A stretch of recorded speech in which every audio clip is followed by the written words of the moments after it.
Durante miles de años, millones de personas han hecho la misma pregunta. ¿Dónde estaba el jardín del Edén? Pero después de seguir cada río, analizar cada mapa y examinar cada teoría, aparece un problema inesperado. Quizás esa nunca fue la pregunta correcta. Porque incluso si encontráramos el Edén mañana mismo, seguiría faltando el objeto más importante de toda la historia. El árbol de la vida. Y aquí es donde comienza una anomalía que pocos conocen. Existe una antigua tradición que afirma que el lugar donde murió Jesús podría estar conectado con el lugar donde fue enterrado Adán. Otra tradición afirma que Abraham estuvo allí. Otra asegura que allí comenzó la creación. Y otra sostiene que ese mismo punto fue donde cielo y tierra llegaron a tocarse. Lo extraño no es que exista una tradición así. Lo extraño es que aparecen una y otra vez. En fuentes distintas. En épocas distintas. Y todas parecen señalar exactamente al mismo lugar. Jerusalén. Pero si eso es cierto, entonces el misterio del árbol de la vida podría ser mucho más inquietante de lo que imaginamos. Porque tal vez nunca desapareció. Tal vez simplemente dejó de ser reconocido. Hay algo extraño en la historia más famosa de la Biblia.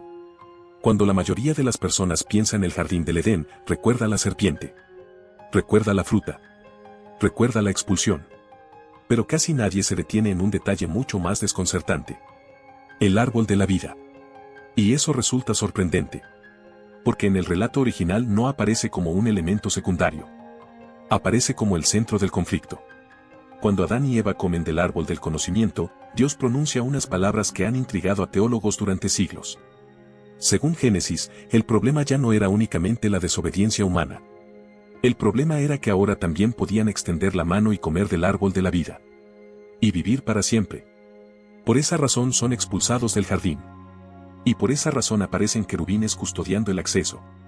La expulsión no ocurre para alejarlos del árbol del conocimiento. Ocurre para impedirles llegar al árbol de la vida. Eso significa que el objeto más importante del relato no era el árbol prohibido. Era el árbol protegido. Sin embargo, después sucede algo inesperado. La narrativa continúa. Generaciones enteras aparecen y desaparecen. Imperios surgen. Profetas hablan. Reyes gobiernan. Jerusalén es construida. El templo es levantado. Y el árbol de la vida prácticamente desaparece de la historia. No se destruye. No se traslada. No se describe su desaparición. No se explica su destino. Simplemente deja de mencionarse. Como si el relato hubiera ocultado deliberadamente la pieza más importante del rompecabezas. Durante mucho tiempo, muchos intérpretes concluyeron que el árbol era solamente una imagen simbólica. Una representación de inmortalidad. Una metáfora de la comunión con Dios. Y ciertamente existe una dimensión simbólica. Pero el problema es que la propia Biblia comienza a dejar rastros inesperados. Pequeñas pistas. Conexiones dispersas. Detalles que parecen irrelevantes por separado. Pero que juntos comienzan a señalar hacia un lugar específico. No hacia un bosque perdido. No hacia una región remota de Mesopotamia. Sino hacia una montaña. Y cuanto más se examinan esas conexiones, más difícil resulta ignorarlas. Porque esa montaña reaparece una y otra vez. En los momentos más importantes de toda la historia bíblica. Y cuando antiguos comentaristas judíos comenzaron a seguir ese patrón, llegaron a una conclusión sorprendente. Tal vez el misterio del árbol de la vida nunca desapareció. Tal vez simplemente cambió de escenario. Existe una pregunta que rara vez se formula.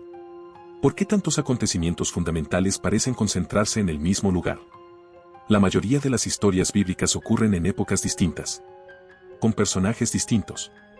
Bajo circunstancias completamente diferentes. Sin embargo, una y otra vez, ciertas tradiciones antiguas terminan apuntando hacia la misma montaña. El monte Moriah. La primera conexión aparece en las tradiciones rabínicas. Algunos textos judíos antiguos afirman que el polvo utilizado para formar a Adán fue tomado precisamente de ese lugar.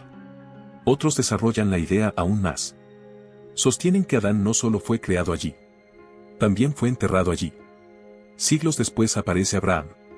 Y según Génesis, es precisamente en la tierra de Moriah donde recibe la orden de ofrecer a Isaac. La historia continúa avanzando. Pasan generaciones. Llega la monarquía. Y entonces ocurre algo inesperado. Según 2 Crónicas, Salomón construye el templo exactamente en el monte Moriah. La misma montaña vuelve a aparecer. Otra vez. Y otra vez. Y otra vez. Pero la acumulación no termina allí. Porque siglos después surge una tradición cristiana temprana igualmente intrigante. La idea de que la crucifixión de Jesús ocurrió en el mismo entorno sagrado asociado desde antiguo con el origen de la humanidad. De repente, acontecimientos separados por miles de años parecen conectarse mediante un mismo eje geográfico. Creación. Sacrificio. Templo. Redención. Todo converge en el mismo punto. Naturalmente surge una pregunta. ¿Se trata simplemente de una construcción teológica posterior? ¿O estas asociaciones conservan una memoria mucho más antigua? Y aquí es donde el misterio cambia de forma. Porque para numerosos comentaristas judíos antiguos, el monte Moria nunca fue considerado una montaña cualquiera. Era el lugar donde la creación había comenzado. El lugar desde donde Dios había formado el mundo. El lugar donde la presencia divina tocaba la realidad humana. En otras palabras, Moria era visto como el centro sagrado de la creación. Y esa descripción debería sonar familiar. Porque exactamente la misma función se atribuye al Edén. Un espacio donde Dios camina entre los hombres. Un espacio donde cielo y tierra se encuentran. Un espacio donde lo divino y lo humano se superponen. Y cuando dos lugares poseen la misma función sagrada, aparece una posibilidad inquietante. Quizá nunca fueron comprendidos como lugares diferentes. Quizá eran expresiones distintas de una misma realidad. Hasta este punto todavía podríamos pensar que todo se reduce a simbolismo. Pero entonces comienzan a acumularse demasiadas coincidencias. Y las coincidencias repetidas suelen convertirse en patrones. Comencemos por el detalle más evidente. En el Edén encontramos la presencia directa de Dios. En el templo encontramos la presencia divina manifestada en el lugar santísimo. Eso por sí solo podría no significar mucho. Pero el patrón continúa. Después de la expulsión, querubines custodian el acceso al Edén. Siglos más tarde, enormes querubines dominan el espacio más sagrado del templo. La correspondencia resulta difícil de ignorar. Luego aparece el agua. Según Génesis, un río sale del Edén para dar vida al mundo. Jerusalén posee una fuente singular que hizo posible la existencia misma de la ciudad. La fuente de Gihón. Durante siglos fue considerada el recurso más estratégico y vital de Jerusalén. Y para algunos intérpretes antiguos, esa conexión no era accidental. Pero entonces llegamos al elemento más importante. La vegetación sagrada. Las descripciones bíblicas del templo muestran una cantidad extraordinaria de motivos botánicos. Palmeras. Flores abiertas. Frutos. Granadas. Árboles estilizados. Jardines simbólicos. Decoraciones vegetales cubriendo muros, columnas y espacios ceremoniales. La pregunta es inevitable. ¿Por qué el edificio más sagrado de Israel estaba decorado como un jardín? No como una fortaleza. No como un palacio. No como una ciudad. Como un jardín. Y aquí aparece el problema que cambia todo.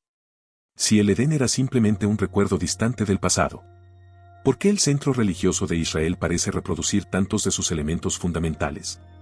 Los investigadores han propuesto distintas respuestas. Algunos sostienen que el templo fue diseñado para recordar el Edén. Otros creen que representaba una restauración simbólica de la creación original. Pero existe una tercera posibilidad mucho más radical. Una posibilidad que explica mejor la acumulación de paralelos. Tal vez el templo no estaba recordando el Edén. Tal vez estaba proclamando algo mucho más audaz. Tal vez estaba afirmando que el acceso perdido al Edén había sido restaurado en ese lugar. Y si eso era lo que realmente significaban todas estas conexiones, entonces el misterio del árbol de la vida acaba de volverse mucho más profundo de lo que parecía al principio. En este punto aparece una pregunta que cambia completamente la investigación. Si el Edén desapareció, ¿por qué toda la historia bíblica parece regresar una y otra vez al mismo lugar? Hasta ahora podríamos explicar algunas conexiones como coincidencias. Una tradición aquí. Un símbolo allá. Un paralelismo literario. Pero el problema es que la acumulación se vuelve demasiado grande. Primero aparece Adán. Después Abraham. Luego David. Luego Salomón. Después los profetas. Más tarde Jesús. Y finalmente Apocalipsis. Miles de años de distancia. Autores distintos. Contextos distintos. Sin embargo, todos parecen girar alrededor del mismo eje. Y aquí es donde la investigación entra en territorio inesperado. Porque numerosas fuentes judías antiguas no describen el monte Moria únicamente como una montaña. Lo describen como el centro del mundo. La Misná conserva una tradición según la cual la piedra fundacional del templo era el punto desde donde Dios comenzó la creación. Algunos comentarios rabínicos posteriores desarrollan aún más la idea. Según estas tradiciones, el mundo habría sido extendido a partir de ese punto inicial, como círculos expandiéndose desde un mismo centro. De repente, Moria deja de ser una ubicación geográfica. Se convierte en una función cósmica. El lugar donde la creación comenzó. El lugar donde Dios se manifestó. El lugar donde los sacrificios eran aceptados. El lugar donde la presencia divina descendía. Y cuanto más se examina esta idea, más familiar resulta. Porque eso es exactamente lo que representaba el Edén. No simplemente un jardín, sino un espacio donde cielo y tierra coexistían. Un punto de contacto entre dos realidades. Y aquí aparece el verdadero punto de no retorno. Quizás la pregunta nunca fue dónde estaba el Edén. Quizás la pregunta correcta es por qué distintas generaciones siguieron identificando el mismo lugar como el punto de encuentro entre Dios y la humanidad. Porque si el Edén era entendido como el lugar donde cielo y tierra se tocaban, y Moria cumplía exactamente la misma función, entonces la búsqueda cambia por completo. Ya no estamos intentando encontrar un jardín perdido. Estamos intentando comprender una realidad que parece sobrevivir a través de toda la historia bíblica. Una realidad que reaparece bajo diferentes nombres. Y que nunca abandona completamente el mismo monte. Y entonces llegamos a una tradición tan extraña que muchos la consideran una simple leyenda. Pero cuando se examina más de cerca, se convierte en una pieza fundamental del rompecabezas. Durante siglos, artistas cristianos representaron la crucifixión de una forma peculiar. Debajo de la cruz aparecía un cráneo. Miles de personas lo han visto. Pocas conocen su significado. Ese cráneo representa a Adán. La imagen se basa en una tradición muy antigua conservada por diversos autores cristianos de los primeros siglos. Según esa tradición, Adán habría sido enterrado en el mismo lugar donde posteriormente murió Jesús. Por eso la sangre de Cristo cae simbólicamente sobre el cráneo. El primer hombre. Y el nuevo Adán. La caída. Y la redención. El comienzo. Y el final. A simple vista parece únicamente una construcción teológica. Pero existe un problema. La tradición aparece en múltiples comunidades antiguas. Con variaciones. Con matices distintos. Pero conservando la misma idea central. Y eso obliga a formular una pregunta incómoda. ¿Por qué relacionar precisamente a Adán con ese lugar? ¿Por qué no con Belén?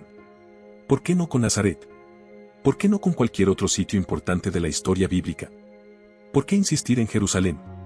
La respuesta podría encontrarse en una idea mucho más antigua que el cristianismo. La convicción de que existe un punto donde toda la historia humana converge. Un punto donde comenzó la creación. Donde ocurrieron los grandes sacrificios. Donde se levantó el templo. Y donde finalmente tuvo lugar la redención. Por eso algunas tradiciones antiguas no veían estos acontecimientos como episodios separados. Los veían como diferentes momentos de una misma historia. Una historia que siempre regresaba al mismo lugar. Porque ese lugar era considerado el centro espiritual del mundo. Y si eso es cierto, entonces la conexión entre Adán y Gólgota deja de parecer arbitraria. Se convierte en una continuación lógica de un patrón mucho más antiguo. Un patrón que comenzó mucho antes de la crucifixión. Y que apunta directamente hacia el misterio del árbol de la vida. Y entonces ocurre algo extraordinario. Después de desaparecer durante casi toda la narrativa bíblica, el árbol de la vida vuelve a aparecer. Pero no donde esperaríamos encontrarlo. No reaparece en Mesopotamia. No reaparece en una montaña escondida. No reaparece en ningún jardín recuperado. Reaparece en el último libro de la Biblia. Apocalipsis. Y cuando aparece, lo hace en un escenario completamente inesperado. La Nueva Jerusalén. Ese detalle cambia todo. Porque durante siglos la búsqueda se había concentrado en recuperar el pasado. Encontrar el jardín original. Localizar el punto perdido. Reconstruir el mundo anterior a la caída. Pero Apocalipsis no mira hacia atrás. Mira hacia adelante. Y lo que presenta no es un jardín restaurado. Es una ciudad transformada. Sin embargo, en medio de esa ciudad vuelve a aparecer el árbol de la vida. El mismo símbolo. La misma promesa. La misma conexión entre Dios y la humanidad. Y aquí emerge la revelación que transforma toda la investigación. Quizás el árbol nunca fue importante por su ubicación. Quizás era importante por lo que representaba. Porque cada vez que aparece en la narrativa bíblica, lo hace en un mismo contexto. Edén. Templo. Presencia divina. Nueva Jerusalén. Siempre surge donde cielo y tierra convergen. Siempre aparece donde la separación entre Dios y el ser humano desaparece. Siempre está asociado al acceso directo a la vida. De repente, todas las piezas comienzan a alinearse. Edén. Moría. Templo. Gólgota. Nueva Jerusalén. Ya no parecen historias independientes. Parecen etapas sucesivas de una misma narrativa. Como si cada generación hubiera heredado la misma idea fundamental y la hubiera expresado mediante símbolos diferentes. Y si eso es cierto, entonces el misterio del árbol de la vida nunca trató realmente sobre un árbol. Trataba sobre algo mucho más profundo. Durante siglos intentamos resolver el misterio siguiendo la dirección equivocada. Buscamos coordenadas. Buscamos montañas. Buscamos ruinas. Buscamos restos arqueológicos. Intentamos localizar el árbol de la vida como si fuera un objeto perdido en la historia. Pero cuanto más se acumulan las evidencias, más evidente se vuelve un hecho inesperado. La Biblia jamás dedica esfuerzos a explicar dónde terminó el árbol. En cambio, dedica siglos enteros a describir los lugares donde la presencia divina se manifiesta. Edén. Moría. Templo. Gólgota. Nueva Jerusalén. Todos comparten la misma función narrativa. Todos aparecen como espacios donde la distancia entre Dios y la humanidad se reduce. Y entonces surge una posibilidad radical. Tal vez el verdadero misterio nunca fue donde estaba el árbol de la vida. Tal vez el verdadero misterio era porque toda la historia bíblica parece regresar constantemente al mismo punto de encuentro entre lo humano y lo divino. Eso explicaría por qué el Edén nunca desaparece realmente. Porque sus símbolos reaparecen en el templo. Porque sus patrones resurgen en Jerusalén. Y porque el árbol de la vida vuelve a aparecer al final de la historia. No como una reliquia arqueológica, sino como una realidad restaurada. De ser así, la pregunta inicial estaba equivocada desde el principio. No debíamos preguntar dónde estaba el árbol. Debíamos preguntar por qué toda la Biblia parece contar la historia de cómo volver a él. Y quizás esa sea la razón por la que el misterio del Edén ha sobrevivido durante milenios. Porque nunca trató únicamente sobre el pasado. Siempre estuvo hablando del destino final de la humanidad. Ahora quiero conocer tu interpretación. ¿Crees que estas conexiones reflejan una memoria histórica real preservada durante milenios? ¿O son construcciones simbólicas creadas para conectar los momentos más importantes de la narrativa bíblica? Hay un detalle especialmente difícil de explicar.